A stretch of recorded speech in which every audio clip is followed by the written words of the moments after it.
가짜뉴스를 헬로보네 헬로봤습니다. 오늘은 국내 매체만 보시는 분들은 놓칠 수도 있는 기사, 게다가 자칫해가지고 유튜브에서 국뽕 유튜브 채널만 봐가지고는 뭔가 좀 현상을 오해할 수도 있는 그런 기사를 제가 하나 가져와 봤습니다. 지난주에 뉴욕타임즈가 갑자기 기사 하나를 내가지고 좀 화제가 됐었어요. 요건데요, 뉴욕타임즈 홍콩 사무소의 기능 일부를 서울로 옮기겠다. 헐, 천하의 뉴욕타임즈가 홍콩을 버리고 서울로 온다. 자, 이 기사가 나오자 한국 언론 매체들은 크게 보면 이제 세 가지 부류로 나눠서 기사가 나왔습니다.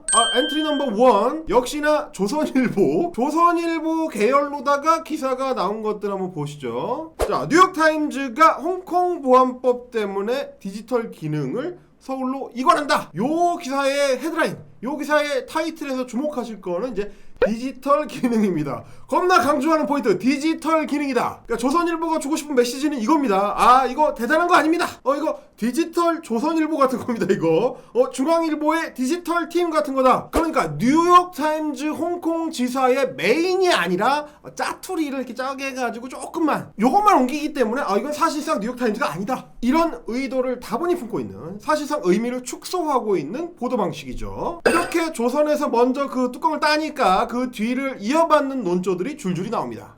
뉴욕타임즈 홍콩에서 서울로 디지털 부문 이전, 뉴욕타임즈 홍콩 사무소 디지털 부문 서울로 이전. 초점은 어디에 맞춰 있느냐? 홍콩 보안법입니다. 미개한 중국 놈들이 언론 탄압을 해가지고 할 수 없이 서울로 짜투리라도 옮기게 됐다. 물론 이게 거짓말은 아니죠. 거짓말은 아닌데 실제 의미를 완전히 완벽하게 짚어주는 것도 아니다. 그런 기사 탈애들이라고 보시면 되고요. 자, 그 다음 두 번째 부류는 뭐냐면 요 조선일보 계열보다도 의미를 조금 더 축소하는 케이스. 뉴욕타임즈 홍콩 지사를 옮기기는 옮기는데 3분의 1만 옮긴다. 자, 보세요. 홍콩 보안법 후폭풍, NIT 홍콩 직원 3분의 1 서울로 옮긴다. 그러니까 3분의 2는 그대로 홍콩에 남게 된다는 얘기죠. 보세요, 여기도. 자, 일부만 서울로 이전한다. 일부만. 근데 사실은 이게 그렇게 단순한 문제가 아니거든. 그나마 이 문제를 조금이라도 더 이제 정확하게 다뤄보려고 하는 기사들은 타이틀을 좀 다르게 뽑긴 했습니다. 아시아 거점을 서울로 옮긴다, 요렇게 뽑힌 기사들. 아시아 본부를 서울로 옮긴다, 요런 식이죠. 미국 뉴욕타임즈 아시아 거점 홍콩에 서울로 이전, NIT가 아시아 본부로 홍콩 대신 서울을 선택한 까닭은? 자, 그러면서 왜 서울이냐, 왜 한국이냐, 이런 기사들이 좀 나왔습니다. 근데 뭐 막상 그 기사 내용을 보면은 아주 깊이 있게 들어간 내용들은 아니야. 홍콩 보안법 때문에 그 홍콩의 언론 자유가 위기에 처했다, 그래서 대안을 검토하다가 그나마 이제 서울이 좀 괜찮을 것 같아서 옮기게 됐다, 이런 정도. 그래서 보면은 뭐 KBS나 이런 데들도 대충 그 수준이기 때문에 제가 봤을 때는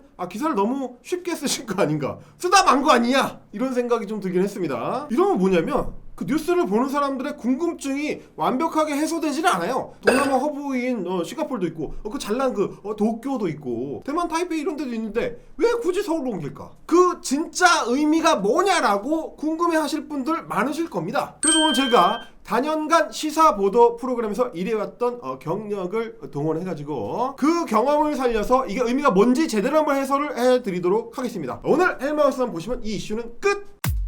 헬예요? 자, 일단 넘버 1, 조선일보의 논조. 디지털 부문만 옮기는 거면 별거 아니잖아. 아닙니다. 별거 아닌 게 아닙니다. 땡이에요. 그런 기사들 말이죠, 교묘하게 구라를 풀고 있는 겁니다. 제가 늘 말씀드리지만 얘들이 뭘 말하고 뭐를 말하지 않는지, 그게 중요하다. 이걸 구분하는 태도가 필요하다. 여기서 조선일보에 대해서도 마찬가지입니다. 디지털 부문이 뭐냐, 특히 뉴욕타임즈에게 디지털 부문이라는 거는 요 몇 년 사이에 뉴욕타임즈의 사실상의 정체성에 가까워졌다, 이렇게 봐야 됩니다. 한국 언론 매체에 몸담아 보신 분이라면은 누구라도 알고 있는 게 뭐냐면 뉴욕타임즈의 디지털 혁신 보고서입니다. 그거 한 번쯤은 다 읽어봤어야 돼요. 왜냐? 회사에서 읽으라고 했거든. 저 신문사나 방송사에 계신 분들 아주 익숙하실 거예요. 자, 한국 언론 매체에서도 뉴욕타임즈의 디지털 혁신이라는 얘기는 어떤 하나의 전범이 됐다, 모범이 됐다, 이런 얘기입니다. 그렇게 해가지고 뉴욕타임즈가 보시면 이렇게 온라인 구독자도 엄청 늘고 말이죠. 자, 중앙일보 보세요. 중앙일보. 야, 뉴욕타임즈는 사실상 디지털 기업이다. 막 설레발을 떨었어요. 이게 NIT는 디지털 제국이야. 자, 이게 다 중앙일보인데 실제로 요 몇 년 사이에 중앙일보는 이 디지털 부문에 대한 강조를 엄청나게 많이 하면서 최근 들어서는 뉴스 생산 시스템 자체를 디지털 쪽으로 이제 초점을 맞추려고 많이 시도를 하고 있습니다. 중앙일보의 뉴욕타임즈 벤치마킹 아주 유명해요, 업계에서는. 근데 이렇게 뉴욕타임즈의 디지털 혁신 보고서 벤치마킹을 몇 년 동안 노래를 불러왔는데 그 뉴욕타임즈 디지털 혁신의 핵심 요소가 뭐냐? 바로 24시간 온라인 뉴스 체계입니다. 그래서 이런 뉴욕타임즈 분석 기사들에 늘 붙는 내용이 뭐냐면, 날마다 신문을 발행하기는 하지만 뉴욕타임즈는 실제로는 24시간 온라인 뉴스에 주력한 지가 오래다. 뉴욕타임즈는 사실상 디지털 신문사다. 자, 그러면 다시 우리 얘기로 돌아가 봅시다. 홍콩 지사에서 디지털 부문만 빼서 서울로 옮긴다. 이거 별거 아닐까요? 그러겠습니까? 얘기가 연결이 되시죠, 여러분? 이건 뭐냐면 사실상 뉴욕타임즈 홍콩 사무소의 핵심 기능을 뽑아가지고 통째로 서울로 옮긴다, 이런 얘기입니다. 어떻게 보면 홍콩 사무소의 전부, 홍콩 사무소의 기능 그 자체가 옮기는 거라고 볼 수도 있습니다. 자, 그래서 제가 실제 뉴욕타임즈 해당 기사를 가져왔어요. 보세요. 7days 24hour 체제의 헤드쿼터들, 그러니까 광역 본부죠. 이게 전 세계에 3개가 있는데, 3개. 하나는 북미의 뉴욕, 이게 이제 뉴욕타임즈 전체 본부고, 그 다음에 유럽의 런던, 유럽 본부고, 그 다음에 아시아의 홍콩입니다. 자, 이 3개의 시스템이 서로 역할 분담을 했기 때문에 8시간에서 24시간이 돌아갈 수 있는 겁니다. 그러니까 뉴욕이나 런던의 스태프들이 퇴근을 하면 그때부터는 홍콩의 타임이다, 이거죠. 그 시간 동안에 발생하는 디지털 뉴스들을 거의 전부 홍콩에서 처리를 한다. 그래서 기사에 뭐라고 되어 있느냐? 홍콩 사무소는 뉴욕타임즈의 24/7 디지털 체제의 핵심이었다. 근데 이런 걸 보고 뭐 디지털 쪽 이거 짜투리야, 이거 별거 아니야, 이렇게 얘기할 수가 없는 거 아니겠습니까? 그러니까 뉴욕타임즈의 홍콩 사무소, 그 중에서도 뉴욕타임즈 홍콩 사무소의 디지털 부문은 아시아 뉴스 전체를 커버하는 아시아 본부고, 하루에 3분의 1 시간 동안 뉴욕타임즈가 생산하는 뉴스를 책임지는 헤드쿼터의 역할도 하고 있었던 겁니다. 그리고 바로 그 헤드쿼터가 어디로 온다? 서울로 고고싱, 이렇게 되는 겁니다. 다음 챕터 2. 그래서 옮기는 인원수가 그래봤자 3분의 1 아니냐. 3분의 2가 홍콩에 그대로 남는 거 아니야. 그럼 덩치가 이쪽이 더 크잖아. no. 이게 인원이 중요한 게 아닙니다. 인력 구성이 어떻게 되느냐, 그게 핵심입니다. 누가 옮기고 누가 남느냐, 그걸 보셔야 돼요. 자, 계속 설명을 했지만 아시아 헤드쿼터 기능의 핵심 인원은 누구다? 디지털 부문에서 일하고 있는 사람들이에요. 근데 남는 인력은 누구다? 자, 홍콩 특파원들, 뉴욕타임즈 인터내셔널의 이제 출판을 담당하는 출판 인쇄 관련 인력들, 그리고 이제 광고랑 마케팅 담당 직원들, 요렇게 남아있게 된다는 거예요. 지금 얘기를 들어보시면 알겠지만 출판 관련된 실무진들, 그리고 마케팅 인원들, 아니 사람 쪽수는 많긴 한데 그게 그렇다고 뉴욕타임즈라는 뉴스 매체의 핵심 인력이다, 그 사람들이 없으면 뉴스를 못 만든다, 이런 거 아니잖아요. 그리고 홍콩의 특파원들, 물론 뭐 특파원들은 뉴스를 생산하는 진짜 중요한 인력이긴 하죠. 게다가 예전의 홍콩 특파원이라면 다른 나라의 특파원들하고는 다르게 좀 더 특별한 기능을 가진 인력들이었습니다. 왜냐? 홍콩이 아시아의 헤드쿼터였으니까. 말하자면 한국식으로 바꿔보면 이런 거예요. 뭐 KBS, MBC, SBS에서 특파원을 보낸다. 가장 핵심적인 인력을 어디로 보냅니까? 당연히 뉴욕, 워싱턴, 런던, 이런 데로 보내요. 이 지역에 가는 한국 방송사의 특파원들은 방송국에 생각하는, 회사에서 생각하는 핵심 인력, 키워주려는 엘리트, 우리의 에이스다, 이렇게 이야기할 수가 있습니다. 이거를 부정할 사람은 없어요. 그래서 길게 보면 워싱턴이나 런던으로 갔었던 그 인력들이 나중에 돌아와서 고위직으로 승진해서 회사의 경영진이 된다, 핵심 인력이 된다, 이런 시그널입니다, 이게. 실제로 한국에 워싱턴 특파원 출신의 뭐 방송사 사장이나 신문사 사장들 쫙 깔려있죠. 그런데 이게 앞으로는 바뀌게 된다. 자, 여기 뉴욕타임즈 기사 한번 보세요. 자, 뭐라고 되어 있느냐? 홍콩의 특파원을 남겨두긴 하는데 홍콩 특파원의 역할이 앞으로 뭐다? 중국의 창 역할을 하게 될 것이다. 이 기사 안에서 이제 홍콩과 관련된 얘기를 빼버리면은 핵심 단어가 중국의 창이 됩니다. 그럼 뭐냐? 결국에는 홍콩이 이제부터는 중국의 한 부분이다. 홍콩을 통해서 중국을 보겠다. 왜냐? 시밀러하니까, 둘이 비슷하니까. 그렇게 된다는 얘기예요. 자, 이번에 트럼프가 홍콩의 특별지위를 박탈을 해버렸죠. 뉴욕타임즈도 사실은 같은 얘기를 하고 있는 겁니다. 홍콩은 이제 더 이상 스페셜한 도시가 아니다. 뭐냐? 홍콩이 이제 중국의 부분이고, 그렇기 때문에 홍콩 특파원은 중국을 취재하는 창구일 뿐이다. 베이징 특파원, 상하이 특파원 다 중국의 차인 거랑 똑같다. 당장은 아닐지라도 결국 장기적으로는 그렇게 될 것이다, 이런 얘기입니다. 그러면 기존의 홍콩이 하던 역할, 에이스들을 파견 보내고 그 에이스들이 아시아 전체를 커버하던 그 역할을 어디서 하게 되느냐? 서울이다, 이겁니다. 홍콩처럼 중국만 바라보는 작은 창이 아니고 아시아 전체를 조망해야 되는 스카이라운지 같은 존재, 아시아의 헤드쿼터가 이제 어디다?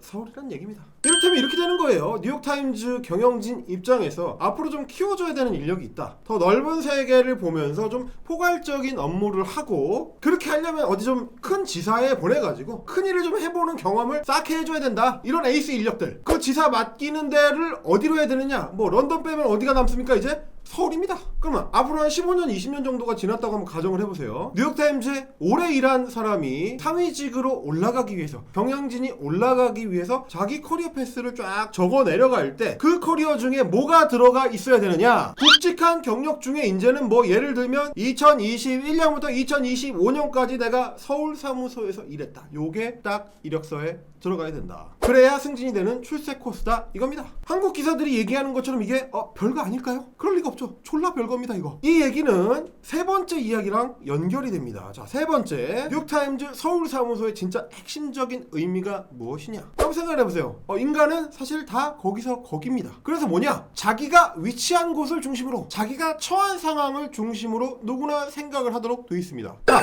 80년대 90년대를 거치면서 말이죠, 수많은 일본 친화적인 언론인들이 서구에서 양산이 되고 그 사람들의 칼럼과 논평을 본 워싱턴 정가의 정치인들이 거기에 맞춰서 생각을 하고, 이게 왜 그러냐? 그 당시에 아시아에서 도쿄가 가지고 있던 특별한 위상 때문입니다. 자, 일반 회사도 마찬가지예요. 언론사도 마찬가지고요. 언제나 자기네 회사가 위치한 곳을 중심으로 생각을 하게 돼 있습니다. 곳간 있는 데에 인심이 나게 돼 있는 겁니다 원래.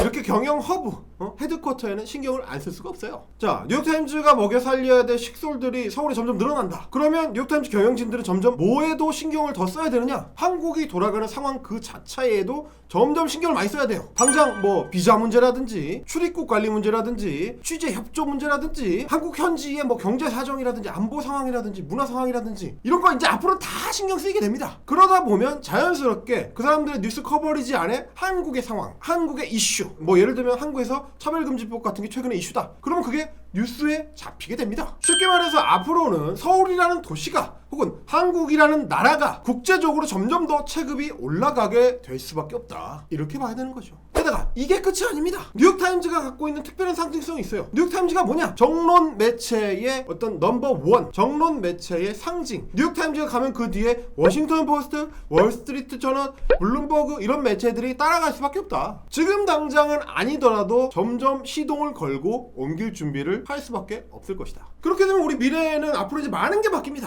BBC 한국 특파원 로라 비커 기자 뭐 다들 아실 거예요. 이런 지한파 기자들이 10명만 돼도 말이죠, 국제뉴스계의 한국 상황이 전파되는 양상 자체가 달라집니다. 이런 지한파 기자들을 계속 이제 늘려나가다 보면은 국제 여론전을 할 때, 외교전을 할 때 상당히 다른 입지에 서게 될 것이다. 뭐 예전에는 우리도 좀 쉽게 생각했을 때가 있었어요. 한국인들을 영어를 잘하게 해가지고 유학도 많이 보내고, 그래서 한국도 잘 알고 영어도 잘하는 사람들이 해외 유력 매체에 취직을 하면, 진출을 하게 되면 한국의 입장이 많이 좀 제대로 전달이 될 수 있지 않을까. 걔네들 한국 출신이니까 막 블룸버그 같은데 꽂으면 말이지, 그럼 자동방으로 될 거라고 생각했던, 그런 착각을 했던 안타까운 시절이 있었습니다 우리도. 근데 막상 해보면 어떻게 되느냐? 이런 기사들만 양산이 되는 거예요. 지가 미국인인 줄 알아요. 지가 영어 잘하면 미국인 줄 알아. 막 이렇게 한국 비웃고 말이야. 지가 미국인입니까? 이렇게 엉뚱한 검은머리 외국인들만 양산이 되더라 이거예요. 이래가지고 안 되겠다 이거. 차라리 그냥 지한파 외신 기자를 많이 키우자. 그렇게 많이 키워가지고 많이 감시를 하게 하면 요런 상황처럼 외신 기사를 마음대로 짜깁게 해가지고 아까 조선일보처럼 디지털 부분만 강조하는 그런 이상한 기사를 내지 않겠지 더 이상. 그러다가 두드려 맞으니까. 그런 식의 언론 장사도 끝이다 이겁니다. 저도 이번에 이제 이 뉴스를 접하면서 많은 생각이 들었습니다. 와, 이게 이제 이렇게 시대가 바뀌고 다른 시대로 넘어간다는 어떤 신호탄이구나 이게. 뉴욕타임즈 홍콩 사무소가 이전을 한다고 하니까 이제 아주 그냥 중국 외교부까지 직접 나서가지고 이런 얘기를 했어요. 화춘 대변인이 뭐라고 했느냐면, 불이익을 걱정할 필요 없다 라고 중국 외교부 대변인이 말을 하면 벌써 불이익이 걱정이 되잖아. 서울에 앉아있는 나부터도 이거 뉴욕타임즈 어떡하냐 이런 거 걱정이 된단 말이에요. 불이익을 주겠다는 선언 같아 아주 그냥. 게다가 실제로 이미 주고 있습니다. 주고 있었어. 자, 뉴욕타임즈가 자기들 기사에서 헤드쿼터를 옮기게 되는 이유를 설명을 해놨는데, 예를 들면 그런 거예요. 자, 중국 특파원, 베테랑 중국 특파원 한 사람의 비자 연장을 거부를 했습니다. 그러면서 설명도 안 해줬다. 근데 뉴욕타임즈에서 실제 이유를 추적을 해보니까 뭐냐? 중국 당국 지들 입장에서 마음에 안 드는 기사를 썼다 이거야. 이 사람이 썼던 기사? 신장 위구르 무슬림 탄압. 프리 신장 위구르! 코로나19 초동대처 엉망. 사실이잖아. 이런 기사들이 마음에 안 들어가지고 당신은 이제 나가세요 했단 얘기입니다. 프리 홍콩 시절의 환경 같으면 이게 있을 수가 없는 일이에요. 뉴욕타임즈나 뭐 블룸버그나 워싱턴 포스트 정도의 유력 매체들의 기자라면 원래 비자 연장 그냥 자동빵입니다. 걱정할 필요가 없었어. 근데 이제는 지들 마음에 안 들면 그냥 나가라. 마치 박근혜 정부 시절에 상케이 한국 지국장을 형사법으로 고소를 했던 한국 같은 그런 비슷한 상황. 이제는 그렇지 않지만, 그러니까 뭐냐 이거는, 우리가 알던 바로 그 홍콩은 이제는 끝났다라는 실감이 저한테 와닿더라고요. 자, 프리 홍콩, 자유로운 홍콩, 독립적인 존재, 청룡의 취권과 주윤발의 영웅 본색으로 대변되는 70년대 80년대 동안의 한국인들한테는 자유와 부와 세련됨의 상징이었던 그런 홍콩이 이제는 완전히 끝나는구나. 말하자면 그 시절 한국인들의 마음속에 문화적 라퓨타였던 그 홍콩의 종말인 거죠. 사실 홍콩 사람들 입장에서는, 홍콩 시민들 입장에서는 어마어마한 일이고 그야말로 날벼락 같은 일입니다. 홍콩 입장에서는 홍콩 시민들의 입장을 전 세계로 알려주던 또 하나의 창구가 이렇게 닫혀버린 셈이니까. 그러니까 뭐 세상 일이란 게 다 덧셈 뺄셈이니까 우리한테는 반가운 일인데 홍콩 시민들한테는 얼마나 정말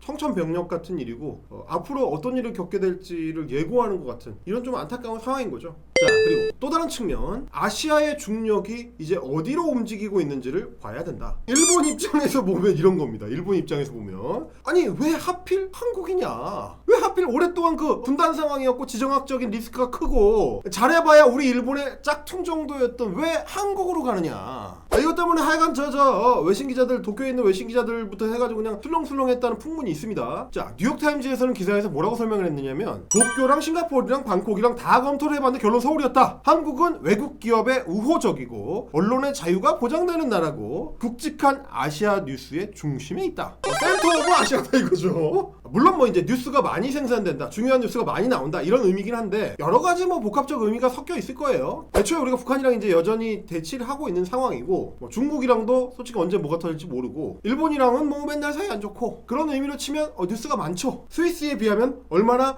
다이나믹한 뉴스가 많이 생산되는 나라입니까? 하지만 뒤집어 보면 그만큼 중요한 정보가 서울로 많이 모인다. 서울에서 생산되는 정보를 신뢰할 수 있다. 그리고 그거를 전 세계로 전파할 수 있는 자유가 확실하게 보장된다. 그런 단단한 체제를 갖추고 있는 민주주의 국가다. 이런 보증을 사실상 뉴욕타임즈가 해줬다. 이런 얘기가 됩니다. 물론 뭐 언론 매체 하나 옮기는 거 가지고 뭐 이렇게 설레발이냐, 이게 난리냐 이거 라고 할 수 있겠지만 그렇게 단순한 얘기가 아닙니다. 여러분 저 골프 칠 때 아시죠? 이 바람이 바뀔 때는 첫 바람의 흐름을 읽어야 됩니다. 아시아의 중력이 지금 어떻게 바뀌고 있는가? 이 파도의 변화를 읽고 우리도 그 파도의 위에 올라타서 한번 구근을 한번 일으켜보자. 우리도 준비를 해야 되지 않겠습니까? 자, 이제는 한국 매체들이 짚어내지 못하는 핵심적 맥락까지 따로 별도로 짚어서 유튜브로 만들어주는 뉴스 슬레이어 헬마우스였고요. 그리고 오늘 영상을 위해서 번역을 전담해주신 저희 최고 전원님께도 존경과 감사를 보냅니다. 오늘은 여기까지입니다. 저는 헬마우스였고요. 구독은 동지, 자본은 템플, 멤버십은 동력. 헬예요! 제가 지금 경찰관님한테 지금 이런 문자 받으려고 고소하는 줄 아세요? 지금 저한테 문자 보낸 거 뭐 생각을 하고 보내신 거예요?